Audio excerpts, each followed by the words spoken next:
Bienvenue tout le monde dans cette nouvelle vidéo dans laquelle on suit l'évolution de la transformation chimique par conductivité. Donc, on doit résoudre un exercice de suivi temporel d'une transformation chimique par la conductivité.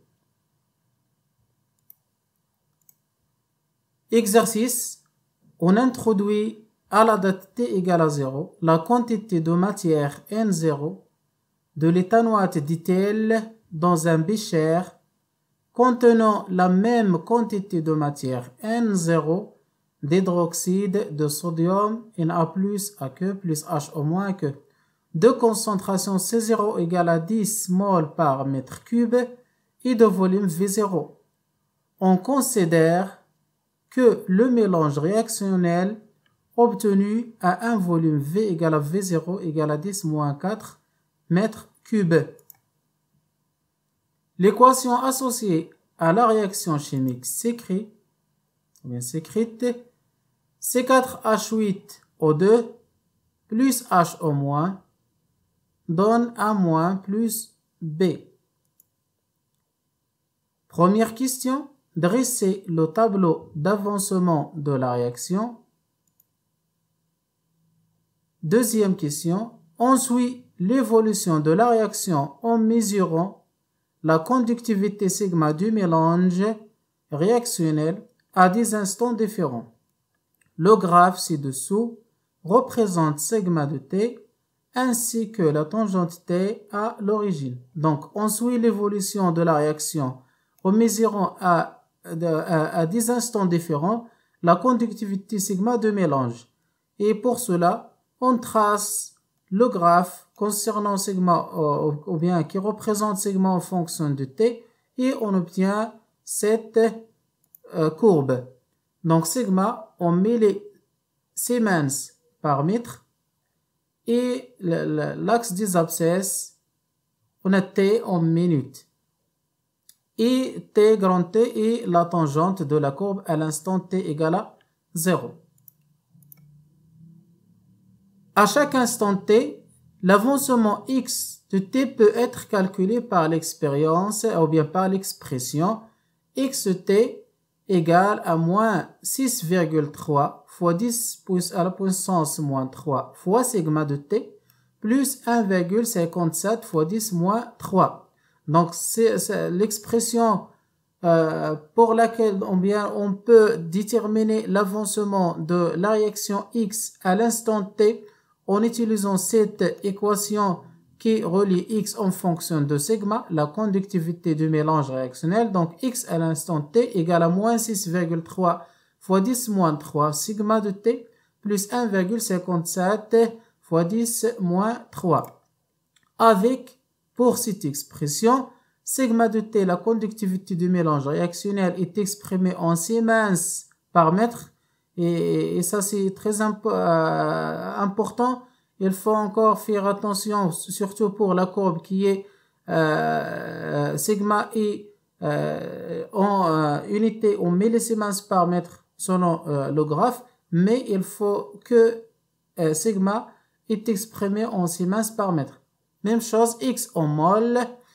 En exploitant la courbe expérimentale, première question, calculer sigma 1,5, la conductivité du mélange réactionnel quand x égale à x max étant avec x max sur 2, avec x max étant l'avancement maximal de la réaction. Donc, pour la première question de 1, on doit calculer sigma, la conductivité du mélange à l'instant t1,5, c'est-à-dire au temps de demi-réaction. Ça, selon la définition, si x égale à x max sur 2, avec x max étant l'avancement maximal de la réaction. De 2, trouver en minutes le temps de demi-réactionnel t1,5. Donc, on détermine graphiquement t1,5. Et troisième question, déterminer en mol mètre moins 3 minutes moins 1. Donc, il faut faire attention pour cette unité. la vitesse volumique V de la réaction à l'instant t égale à 0 ou bien à la date t égale à 0. Donc, à la résolution. Le tableau d'avancement de la réaction. Donc ça, c'est la première question. On trace le tableau d'avancement ou bien le tableau descriptif de cette réaction. L'équation, donc C4H8O2, HO- donne A- plus B.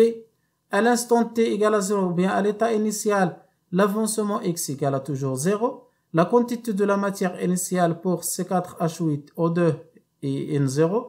C'est la même quantité de la matière de l'ion d'hydroxyde HO- qui est encore N0.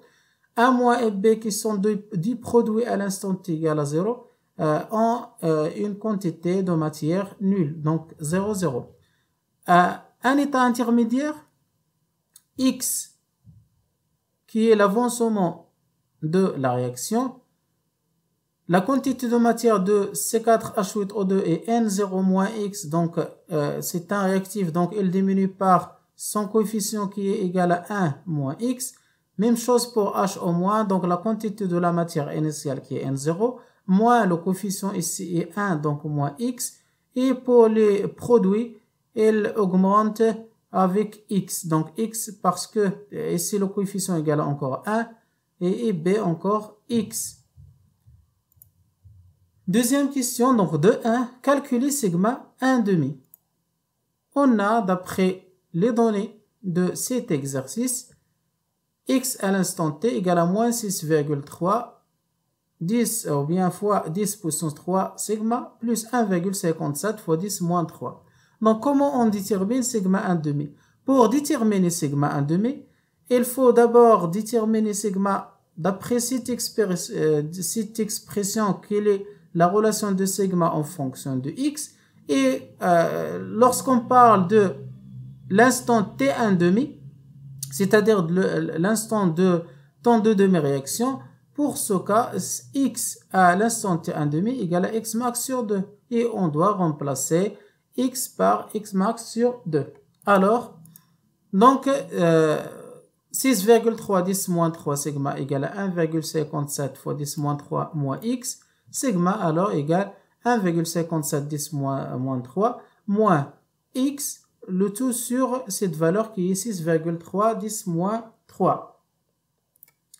À l'instant t égale à t1,5, selon la définition de X, donc on remplace t par X1,5, donc par t1,5, sigma 1,5, on remplace seulement t ici encore par t1,5 et c'est la même expression qui reste bien, même relation. Mais selon la définition, on a x à l'instant t1,5 égale à x max sur 2. Donc on remplace x1,5 par x max sur 2 d'après la dernière relation. Donc on trouve que sigma à l'instant t1,5 qui est sigma 1,5 égale 1,57 10 moins 3 moins x max sur 2 sur la valeur 6,3 10 moins 3. Et pour calculer sigma 1,5, il faut d'abord déterminer sigma. Donc, déterminons X max. X max, on peut la déterminer en utilisant le tableau d'avancement pour cette réaction. Donc, N0 moins X max. Donc, si on revenant au tableau ou bien le tableau réactionnel, ou bien le tableau d'avancement, on a pour ce cas les deux réactifs ont la même quantité de la matière, donc c'est un mélange stoichiométrique. Alors, on trouve la même valeur de X max pour les deux réactifs. Alors, N0 moins X max égale à 0, X max égale à N0, et N0 selon les données encore, c'est C0 fois V0. Application numérique, X max égale à 10 moins 3. Donc, on remplace C0 par 10, 10 mol par mètre cube, et V0 en 10 moins 4 mètres cubes. Et pour cela, sans changement de l'unité pour le volume, donc on a ici mol par mètre cube et on a ici le mètre cube. Donc on simplifie tout simplement par le mètre cube pour trouver 10 à la puissance moins 3.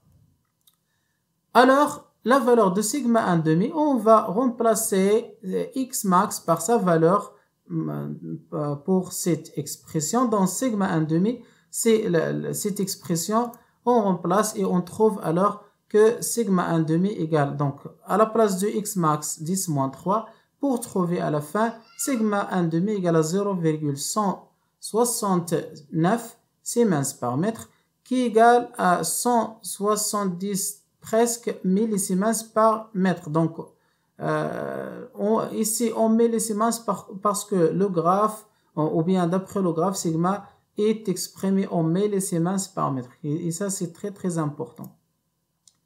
La deuxième question, trouver en minutes le temps de demi-réaction T1,5. Donc pour trouver T1,5, on a sigma 1,5 égale à 170 millisiemens par mètre. Donc comment on détermine T1,5?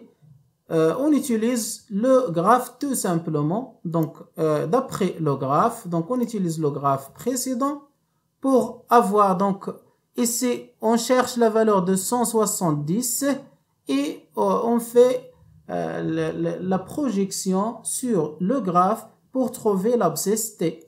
Donc 170, la valeur sur le graphe, ou bien la projection sur le graphe, et la projection sur l'axe des abscisses pour trouver donc T1,5 dans ce cas égale à 17,5. Alors T1,5 égale à 17,5 minutes.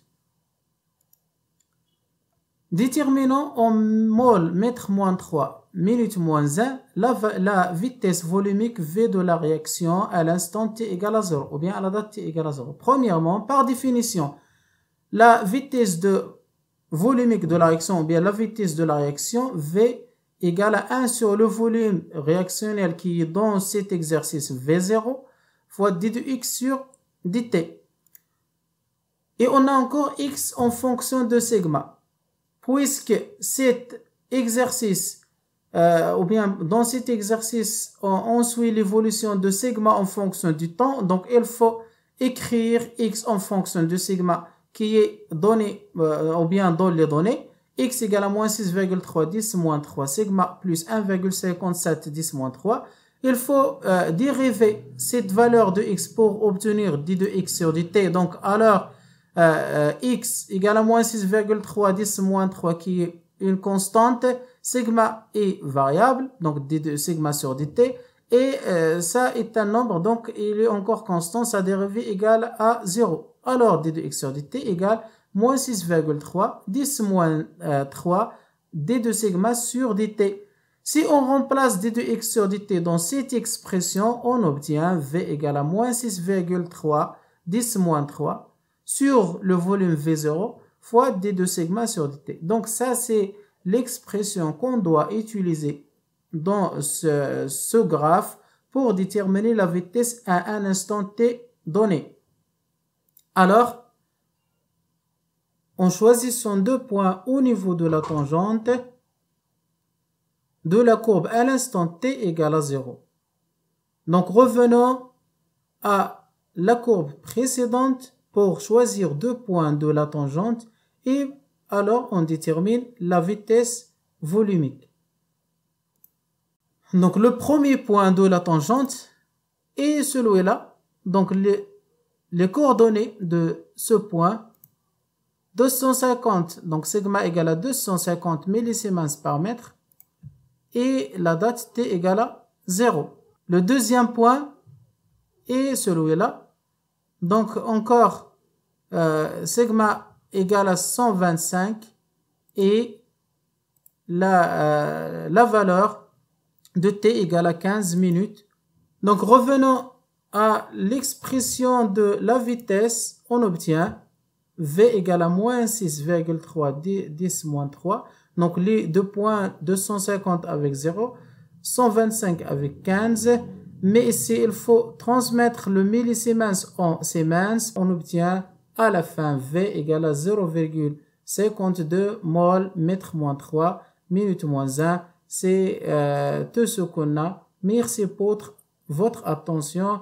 à la prochaine vidéo. Inch'Allah. Salam alaikum wa rahmatullahi ta'ala wa barakatuh.